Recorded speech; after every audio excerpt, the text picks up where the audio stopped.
Lorsque le peuple voltaïque ne sera pas d'accord avec cette position, il l'exprimera clairement et nous romprons immédiatement. Et tant qu'il sera d'accord, comme il l'a toujours exprimé sous le CSP, nous continuerons. Mais du coup, cela nous donne le droit, le mérite de pouvoir dire à tout moment au colonel Kadhafi ce que nous pensons de lui, ce que nous pensons de sa politique. C'est-à-dire que nous sommes libres vis-à-vis de lui. Nous sommes les plus libres. Ceux donc qui peuvent parler librement au colonel Kadhafi, ce sont ceux qui le font ouvertement, avec la caution, avec le soutien de leur peuple. Les pions, vous savez où ils sont. Vous êtes des journalistes. Lorsque chacun de vous rentrera chez lui, tu lui demandes par honnêteté professionnelle, par honnêteté des citoyens aussi, de s'interroger dans quelle catégorie son pays doit se placer. Merci. Monsieur le Président, nous allons passer à la situation internationale, au rapport de notre pays avec l'extérieur. Tout à l'heure, dans votre déclaration liminaire, de la visite qu'a effectuée ici le colonel Kadhafi. Si j'ai bien compris, le président Ouédraogo, l'ancien président Jean-Baptiste Ouédraogo, était au courant, contrairement à une opinion répandue. Est-ce que vous pouvez confirmer? Le président Jean-Baptiste Ouédraogo était bel et bien au courant de l'arrivée de Kadhafi en Haute-Volta avant nous. Je répète, il était bel et bien au courant de cette arrivée. Et il l'a prise, pas en Haute-Volta, mais au cours de sa tournée, la tournée qu'il effectuait à l'étranger, dans les pays voisins. Il le savait. Nous étions là et nous ne le savions pas. Mais le médecin commandant Jean-Baptiste Ouédraogo, président à l'époque, savait qu'il pouvait utiliser ce point contre nous pour dire que nous faisions tout par-dessus lui. Le 4 août, lorsque j'ai réussi à m'interposer entre des soldats et le prisonnier Jean-Baptiste Ouédraogo, lorsque je l'ai entraîné dans une chambre de sa résidence et que nous nous sommes parlé d'homme à homme, je lui ai dit, vois-tu, tu as menti. Il l'a reconnu. Mais à l'époque, pour les besoins de sa politique, il devait me présenter comme celui qui prenait des initiatives par-dessus lui. Mais cela a été très douloureux pour moi d'avoir à supporter de telles accusations. Surtout que, messieurs les journalistes, ont beaucoup contribué à accréditer la thèse. Mais je crois que les journalistes sont des hommes sincères. Ils savent aussi rectifier. Du reste, le médecin commandant Jean-Baptiste, vers la fin de son régime agonisant, avait dit que nous avions été tous surpris. C'était le début des aveux. Il l'avait dit dans une conférence, dans une interview. Nous allons passer aux relations internationales et notamment avec la France. Catherine Ruel, Radio France Internationale TF1. Monsieur le Président, comme que me sentant en situation très minoritaire ici, étant donné que je suis la seule femme, et que vous faites allusion surtout aux journalistes hommes, je n'hésiterai tout de même pas à vous poser ma question. Monsieur le Président, l'histoire des relations entre la Haute-Volta et la France depuis l'avènement du CSP en novembre 82 est quelque peu complexe. Depuis le 4 août, cependant, les déclarations du gouvernement français à votre égard sont sinon favorables, du moins neutres. Je n'en veux pour preuve que celle de M. Max Gallo, porte-parole de l'Élysée. Pensez-vous que les relations entre votre pays et la France se normaliseront rapidement et sur quelle base? Et puis en corollaire, quel type de coopération entendez-vous avec la France?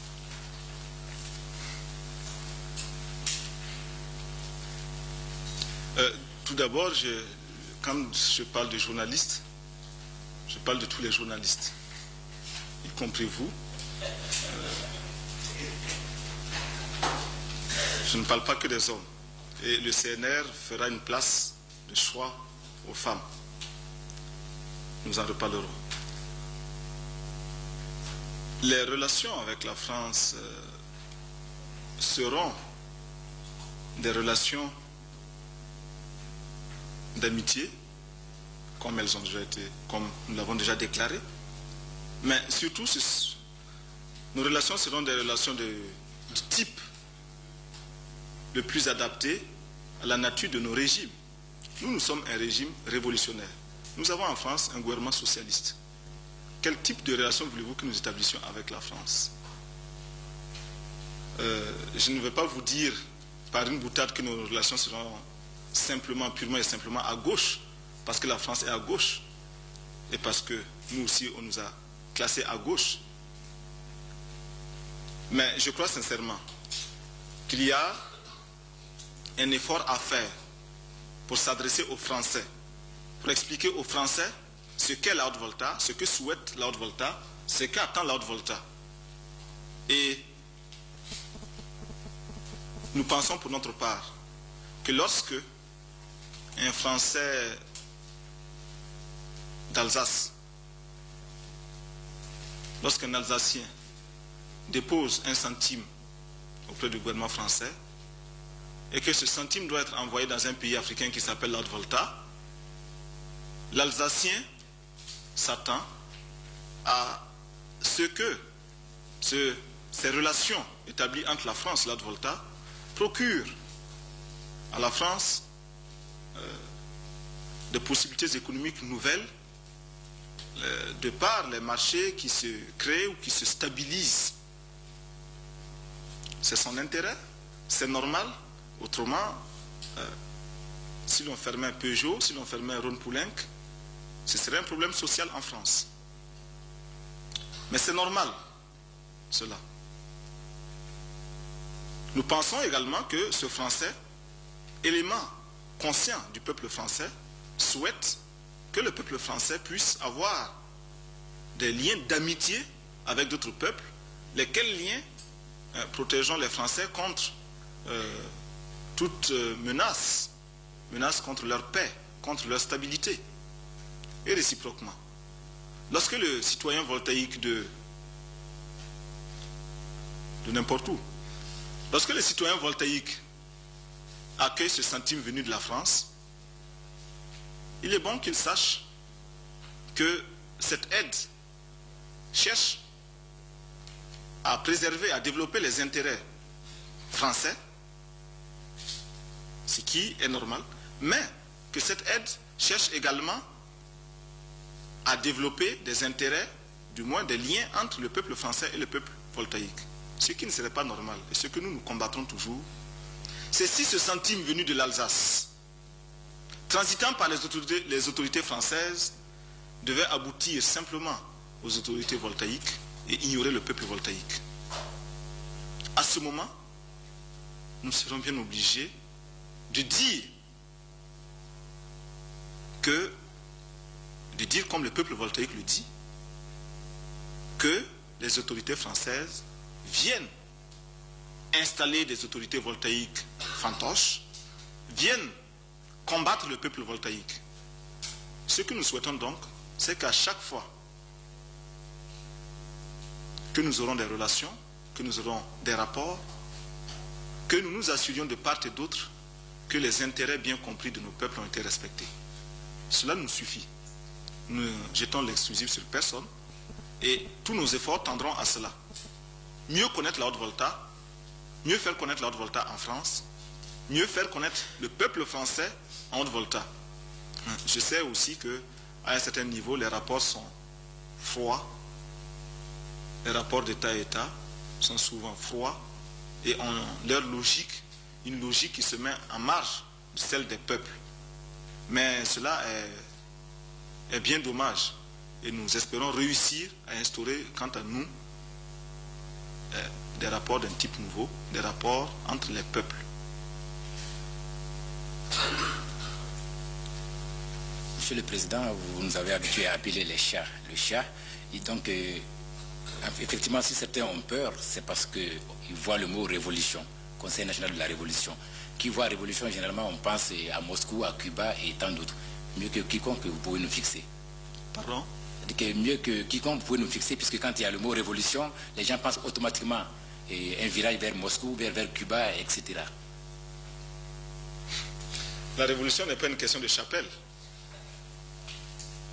La révolution n'est pas une question de chapelle et nous faisons la révolution en Volta pour le peuple voltaïque, avec les voltaïques. Tant pis, tant mieux. si cette révolution ressemble à d'autres révolutions. Et par conséquent, les expériences des autres peuples peuvent et doivent nous servir, mais ils ne doivent pas s'imposer à nous.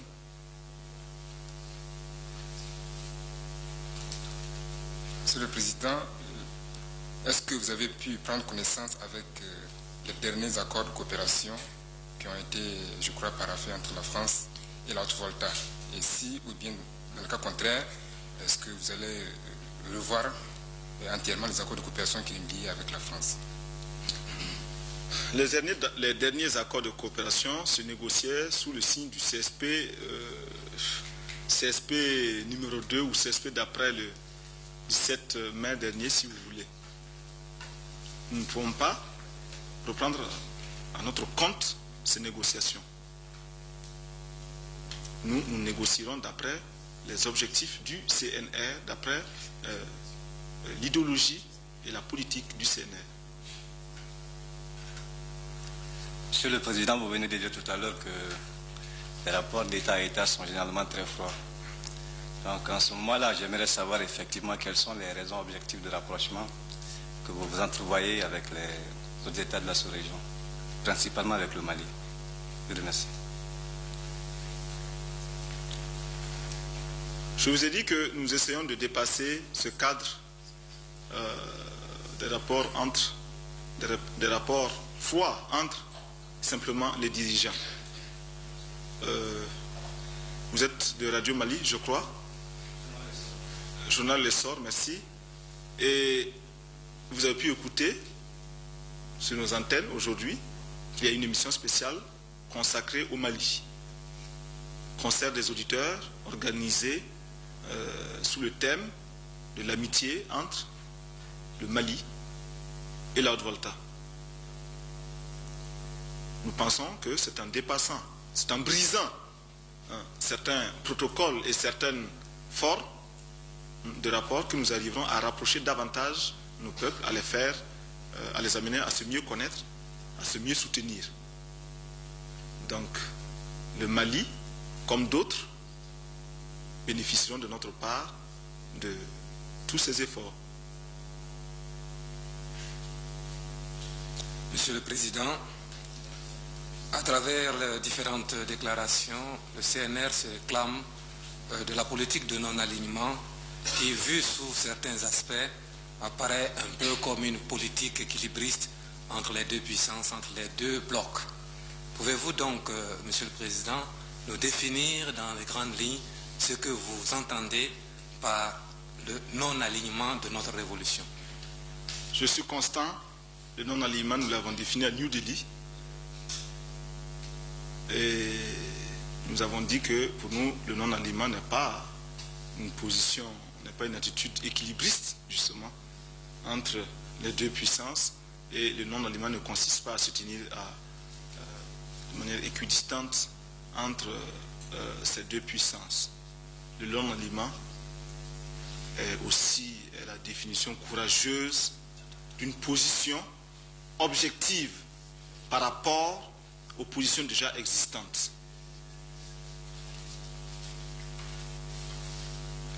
Monsieur le Président, nous allons à présent aborder les questions diverses avec notre confrère de la télévision nigérienne. Ibrahim Lesteno de la télévision nigérienne. Monsieur le Président, vous êtes un homme qui a beaucoup marqué la vie politique en Haute-Volta. Vous étiez Premier ministre, vous êtes aujourd'hui chef de l'État. Alors comment vous définissez-vous, comment se sent l'officier que vous êtes dans ce nouveau rôle de président de la République? Je vous remercie.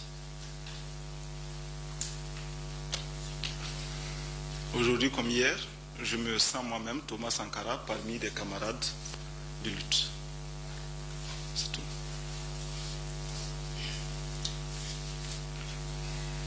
Monsieur le Président, pendant votre traversée du désert, c'est-à-dire après votre départ du 17 mai, vous avez éventuellement beaucoup médité. Est-ce indiscret de vous demander quelles sont les leçons que vous en avez tirées? Méditation? Non, je n'ai pas Je n'ai pas médité, j'ai simplement eu la conviction que nous avions raison et qu'il fallait continuer. Ne vous faites pas d'illusions, la prison n'est pas toujours propice à la méditation. Surtout quand c'est une prison où l'on est tourmenté d'abord par les fausses informations qui sont diffusées, mais aussi par la dialectique avec la poudre. Ce n'est pas toujours des occasions propices à la méditation. Je dirais simplement que ces occasions ont été pour nous, pour moi et mes camarades, de comprendre que le peuple voltaïque est un peuple majeur, qui connaît ses aspirations, qui a aussi son courage et est de plus en plus décidé à réaliser, à atteindre des objectifs. Un peuple qui s'est engagé progressivement dans le combat. Vous avez remarqué que de manière très organisée, les voltaïques avaient commencé à s'exprimer, à agir, à prendre même des risques. Et c'est la leçon, c'est la grande leçon que nous tirons. Seul le peuple a raison. Le peuple a toujours raison. Ouedraogo Rasmané de la direction du cinéma. Monsieur le Président, il n'y a pas de révolution profonde sans un changement de mentalité.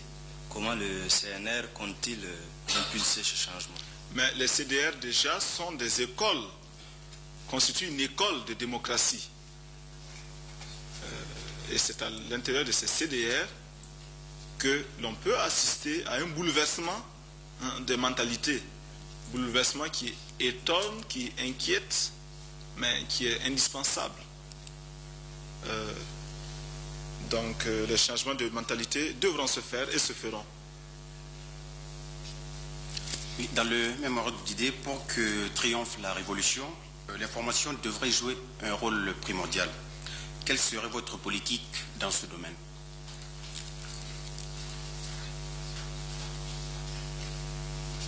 L'information, c'est la liberté pour l'information, la liberté constante, mais la liberté de défendre la liberté de défendre la révolution, la liberté de défendre la cause du peuple. Et c'est aussi le courage de barrer la route à tous ceux qui tenteront de saper les intérêts du peuple. Souvenez-vous, et je vous répète, que la liberté d'expression ne se donne pas, elle se conquiert. C'est-à-dire que vous, journalistes, vous avez à partir de maintenant un combat à mener, celui d'être constamment au service de votre peuple, d'être consciemment au service de votre peuple, en vous libérant de toutes les torpeurs, de toutes les pesanteurs et de tout esprit carriériste qui jusque-là vous a habité, vous a empêché de faire votre travail, et aussi de ce griotisme qui devait vous assurer une certaine évolution dans votre carrière. Votre mission, à partir de maintenant, dans le cadre de la révolution, c'est aussi le courage de prendre votre plume, votre caméra, votre micro, et de démontrer et de démasquer les ennemis partout où ils sont. En un mot, journaliste, vous devez mener le combat à votre niveau. Vous devez mener la révolution au niveau de l'information pour vous mettre au service du peuple voltaïque et combattre les ennemis du peuple voltaïque. Pendant plus de 23 ans, depuis que nous sommes indépendants, certains, et seulement certains, avaient monopolisé l'information pour eux. Combien d'articles ont été bloqués? Des articles qui reflétaient la pensée générale du peuple voltaïque ont été bloqués au niveau de certaines presses, officielles ou non officielles. Aujourd'hui, il s'agit de donner la parole au peuple. Aujourd'hui, il s'agit pour les journalistes qui est payé par le sacrifice du peuple voltaïque, qui vit au nom du peuple voltaïque. Il s'agit pour lui de l'aider dans ce combat. Donc, ce que nous voulons faire, ce que nous souhaitons pour l'information, c'est que l'information soit au service du peuple. Et que l'information étouffe l'information qui n'est pas au service du peuple. Je crois que j'ai été clair. Oui, si vous le permettez, une précision. Parlons plutôt infrastructure, ou plutôt également infrastructure. Infrastructure, je crois que le problème n'est pas aussi important que cela. Je sais que notre nos médias ont des difficultés énormes sur ce plan-là. Mais je vous demande simplement d'utiliser 15% de vos possibilités actuelles contre les ennemis du peuple. 15%. Et automatiquement, vous verrez que vous avez plus qu'il ne faut pour rendre le peuple voltaïque bien informé et heureux d'être informé. Monsieur le Président, le danger de tout changement, en l'occurrence une révolution, c'est de mettre, ou du moins que ce processus tende à mettre, certains individus ou même un individu en vedette. J'espère que le CNR en a pensé et comment s'est prévenu de ces dangers éventuels.